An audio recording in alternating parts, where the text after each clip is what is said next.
트럼프 미국 대통령은 북핵 위협을 제거하기 위해 모든 옵션을 마련할 것을 지시했습니다. 틸러슨 국무장관은 중국의 역할을 다시 강조하면서 북한 정권 교체의 목표는 없다고 밝혔습니다. 워싱턴 박승진 특파원입니다. 트럼프 대통령의 지시사항은 현역 중장인 맥마스터 백악관 국가안보보좌관이 공개했습니다. 북핵 위협을 제거하기 위한 모든 옵션을 마련하라는 지시를 받았다는 것입니다. So the president has asked us to be prepared to give him a full range of options to remove that threat to the American people and to our allies and partners in the region. 맥마스터는 그러면서 북한은 이제 핵무기를 보유한 불량 정권이며 반드시 비핵화시켜야 한다고 강조했습니다. 걸프전과 이라크, 아프가니스탄 전쟁에 참전했던 맥마스터는 이어 핵추진 항공모함 칼빈 스노이의 한반도 인근 해역 배치는 신중한 결정이라며 대북 압박을 강조했습니다. 이런 가운데 렉스 틸러슨 국무장관은 중국도 북한이 중국 이익의 위협이라는 걸 인식하기 시작했다며 미중 정상회담의 분위기를 전했습니다. 또 김정은 제거 계획은 없다고 밝혔습니다. That our objective is a denuclearized Korean peninsula. We have no objective to change the regime in North Korea. That is not our objective. 이어 북한 지도부의 사고방식을 바꾸기 위해 중국과 협력하게 돼 희망적이며 북한과의 대화는 그 다음 단계라고 강조했습니다. 중국의 노력을 통한 북한 변화와 그 이후 대화 가능이라는 미중 정상회담 합의 내용의 일단을 밝힌 것으로 해석됩니다. 워싱턴에서 MBC 뉴스 박승길입니다. 이런 가운데 중국이 돌발 사태에 대비해 군 병력을 북중 접경 지역에 집결시키고 있다는 보도가 잇따르고 있습니다. 중국 언론들은 미국이 시리아처럼 북한을 공습하면 재앙을 불러올 수 있다는 우려도 제기하고 있습니다. 선양 김필국 특파원입니다. 최근 SNS를 통해 퍼진 영상입니다. 행렬이 이동하는 듯한 이런 영상과 함께 인터넷에는 중국이 북한과 중국 접경에 병력을 증강하고 있다는 소문이 확산됐습니다. 대만 등지의 언론은 중국 동북지역 부대가 전비태세를 강화하고 15만 명의 병력을 국경으로 집결시켰다고 전했고, 일본 산케이 신문도 우려 후방 부대가 대거 압록강 인근으로 갔다는 정보가 확산되고 있다는 보도를 내놨습니다. 탈북자 대량 유입 등의 돌발 사태에 대비한 고강도 훈련이 이루어지고 있다는 관측도 나돌고 있습니다.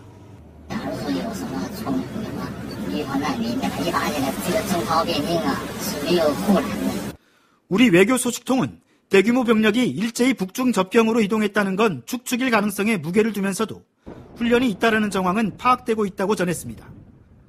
중국은 공식 입장을 내놓지 않았지만 언론들은 미 항공모함 칼빈 스노의 한반도 행위 촉각을 곤두세우고 있습니다. 미국이 시리아처럼 북한을 공격하면 대규모 확전 가능성이 있고 재앙을 불러올 수 있다고 경고했습니다. 미중 정상회담에서 북한의 위협을 둘러싼 중국의 역할이 한층 강조됐던 만큼 북중 접경 지역의 긴장감도 갈수록 높아지고 있습니다. 선양에서 MBC 뉴스 김필국입니다. 그래서 저는 제 상대는 이 한국당이나 유승민 안철수가 아닙니다. 안철수 후보는 박지원 후보의 로봇이에요, 로봇. 그렇지 않습니까? 박지원 대표가 너 좀 강하게 해라 했더니 광화문 주주가 강철수식 하는 이거는요. 사실은 상식 밖의 얘기입니다. 안철수를 찍어주는 것은 박지원을 찍어주는 거랑 똑같은데 어떻게 그 얘기들이 보수의 사람들이 찍을 데가 없는 거예요.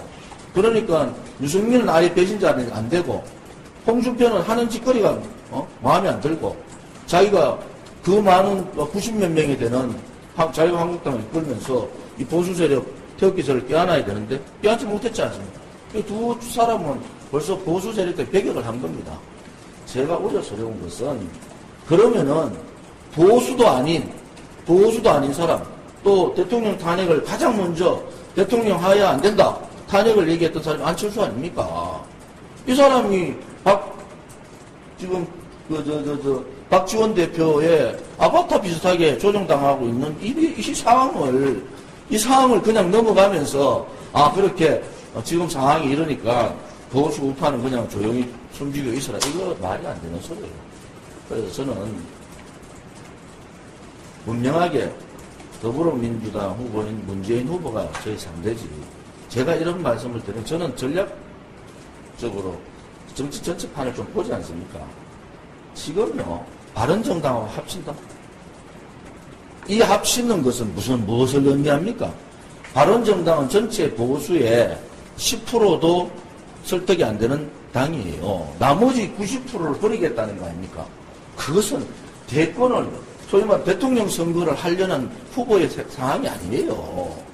무슨 방법을 있으면 빠져나갈까를 생각하고 있는 상황이지. 그래서 자유한국당이나 공당원당에서 더 이상 얘기는 안 하겠습니다만은 의원들이 열의가 없어요. 왜? 후보가 이 대선에 대한 관심을 가지고 가야 되는데 그게 아니라는 거 아닙니까? 그래서 제가 말씀드린 것은 이 유승민 후보나 홍준표 후보는 벌써 자기들 지지해주는 보수 세력에 대해서 심판을 당했다. 그래서 많이 부족하지만은 새로운 당인 이 보수 태극기 태극기 분들을 대변할 수 있는 이 새누리당으로 제가 나가는 겁니다. 저 개인적으로는 여러분 잘 아시다시피 미방위원장 제가 양보를 해서 자기 미방위원장 거의 내정된 거 아닙니까? 그럼 다 버리고 나가는 겁니다. 어떤 의원들은 저한테 용기를 주고 어떤 의원들은 저한테 만류를 요청했지만은 이 중대한 정치사에 있어서 몇백만 명이 보수가 거리로 나온 적이 한 번도 없는 이 중대한 정치사에 있어서 아무런 그 사람들을 대변할 수 있는 사람이 없다. 그것을 대변할 수 있는 정당이 없다. 이거는 불행이죠.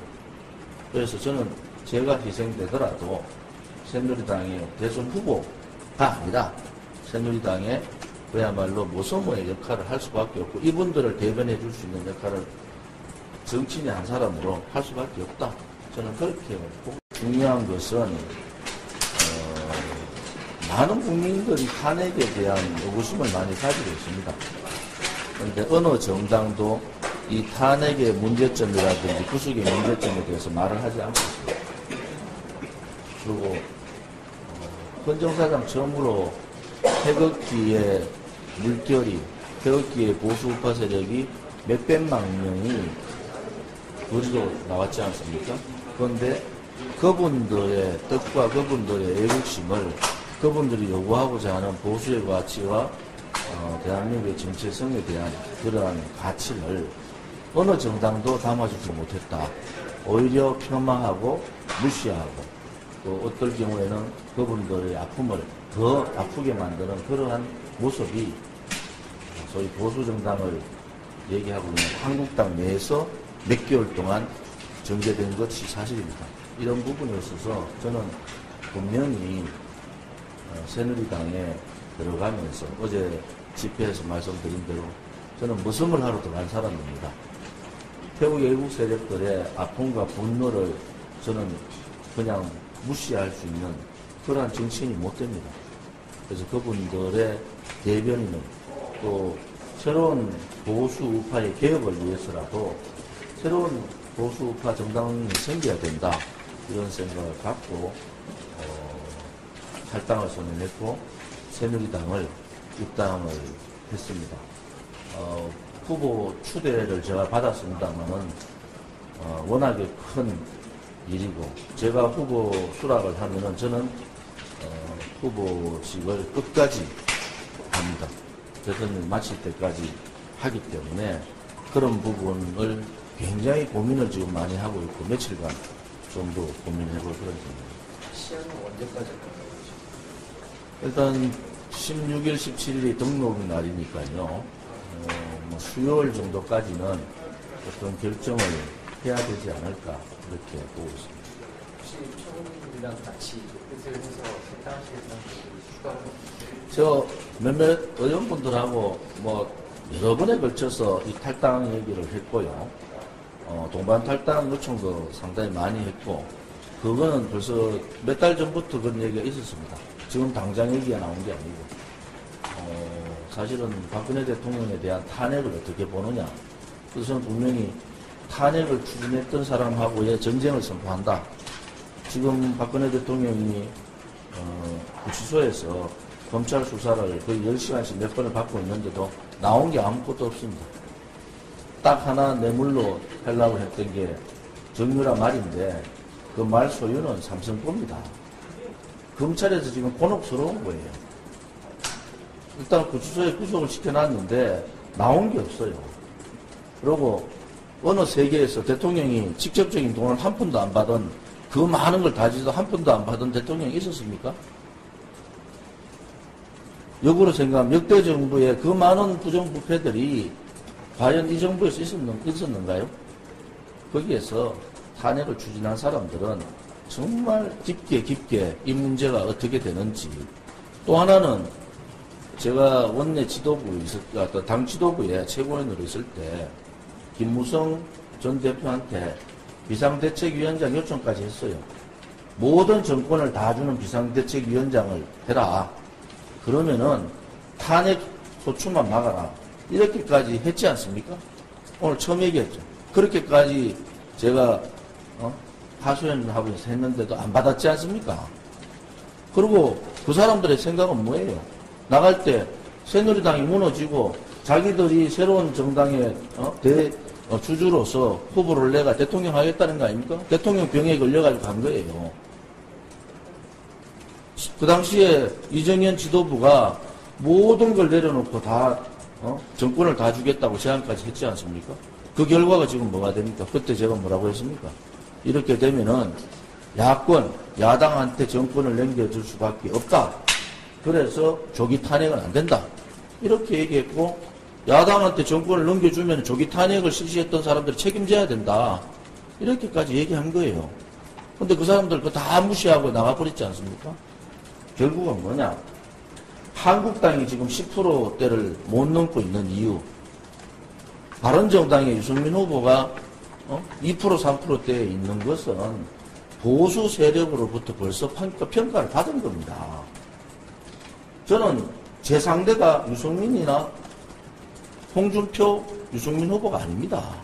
제 상대는 분명히 얘기하지만은 이 탄핵을 주도했던 대통령병에 걸려가지고 죄 없는 대통령을 탄핵시켜버린 문재인이 제 상대입니다. 대통령이 병에 걸린 사람 아닙니까? 자본주의, 특히 자유민주주의 국가에서 촛불이 나는 민중민주주의를 들고 나오면서 이러한 탄핵을 결정했는 데 대해서는 분명한 누군가가 그 얘기를 짚고 넘어가고 그 부분에 대한 잘못된 것을 얘기해야 됩니다. 그래서 저는 제 상대는 이 한국당이나 유승민, 안철수가 아닙니다. 안철수 후보는 박지원 후보의 로봇이에요, 로봇. 그렇지 않습니까? 박지원 대표가 너 좀 강하게 해라 했더니 과음 주려고 강철수 씨 가. 이거는요, 사실은 상식 밖의 얘기입니다. 안철수를 찍어주는 것은 박지원을 찍어주는 거하고 똑같은데 어떻게 그 얘기들이 보수의 사람들이 찍을 데가 없는 거예요. 그러니까 유승민은 아예 배신자는 안 되고 홍준표는 하는 짓거리가 마음에 안 들고 자기가 그 많은 90몇 명이 되는 자유한국당을 이끌면서 이 보수 세력 태극기설을 껴안아야 되는데 껴안지 못했지 않습니까? 이 두 사람은 벌써 보수 세력들 배격을 한 겁니다. 제가 우려스러운 것은 그러면은 보수도 아닌 사람 또 대통령 탄핵을 가장 먼저 대통령 하야 안 된다 탄핵을 얘기했던 사람이 안철수 아닙니까? 이 사람이 지금 박지원 대표의 아바타 비슷하게 조정당하고 있는 이 상황을 그냥 넘어가면서 그렇게 지금 상황이 이러니까 보수 우파는 그냥 조용히 숨지고 있어라. 이거 말이 안 되는 소리예요. 그래서 저는 분명하게 더불어민주당 후보인 문재인 후보가 저희 상대지. 제가 이런 말씀을 드리면 저는 전략적으로 정치 전체판을 좀 보지 않습니까? 지금요, 바른정당하고 합친다. 이 합치는 것은 무엇을 의미합니까? 바른정당은 전체 보수의 10%도 설득이 안 되는 당이에요. 나머지 90%를 버리겠다는 거 아닙니까? 그것은 대권을, 소위 말해 대통령 선거를 하려는 후보의 상황이 아니에요. 무슨 방법이 있으면 빠져나갈까를 생각하고 있는 상황이지. 그래서 자유한국당이나 봄당원당에서 더 이상 얘기는 안 하겠습니다만은 의원들이 열의가 없어요. 왜? 후보가 이 대선에 대한 관심을 가지고 가야 되는데 그게 아니라는 거 아닙니까? 그래서 제가 말씀드린 것은 유승민 후보나 홍준표 후보는 벌써 자기를 지지해주는 보수 세력에 대해서 심판을 당했다. 그래서 많이 부족하지만은 새로운 당인 이 보수 태극기 태극기 분들을 대변해 주는 이 새누리당으로 제가 나가는 겁니다. 저 개인적으로는 여러분 잘 아시다시피 미방위원장 제가 양보를 해서 차기 미방위원장으로 거의 내정된 거 아닙니까? 그럼 다 버리고 나가는 겁니다. 어떤 의원들은 저한테 용기를 주고 어떤 의원들은 저한테 만류를 요청했지만은 이 중대한 정치사에 있어서 몇백만 명이 보수가 거리로 나온 적이 한 번도 없는 이 중대한 정치사에 있어서 아무런 그 사람들을 대변할 수 있는 사람이 없다. 그것을 대변할 수 있는 정당이 없다. 이거는 불행이죠. 그래서 저는 제가 희생되더라도 새누리당의 대선 후보가 아니라 새누리당의 그야말로 모서모의 역할을 할 수밖에 없고 이분들을 대변해 줄 수 있는 역할을 정치인의 한 사람으로 할 수밖에 없다. 저는 그렇게 보고 있습니다. 김진태 의원 같은 경우에 경선에 나와. 의원하고 김진태 의원의 경선 문제는 조금 다르죠. 상황이 좀 다르지 않습니까? 그 경선의 여론조사가 뭐 이렇게 됐기 때문에 지금 유승민, 홍준표 국민 여론조사 누가 이깁니까? 저는 당연히 유승민 후보가 이겨요. 왜? 탄핵 찬성했던 사람들은 홍준표나 김진태는 안 찍습니다. 그런 국민 여론은 100이 아니고 보수를 지지하는 태극기의 대통령 탄핵을 반대하는 사람을 지지하는 층은 30에서 35% 아닙니까? 그 사람들이 아니고 65%, 70%의 사람들을 다 넣어가지고 여론조사를 한다? 그래서 유승민 후보가 아마 국민 여론으로 홍준표 후보 보고 하자. 그러면 홍준표 후보 못 받을걸요? 못 받지 않습니까? 당당하지 못하잖아요. 후보가 될 때는 국민 여론조사를 50% 넣어서 하고 다른 당하고 후보 그러면 통합을 하자. 합치자. 후보 연대하자. 이렇게 얘기하면은 저는 100전100패다. 그래서 못하는 겁니다. 그냥 그래서 자꾸 돌아라 얘기만 하는 거죠.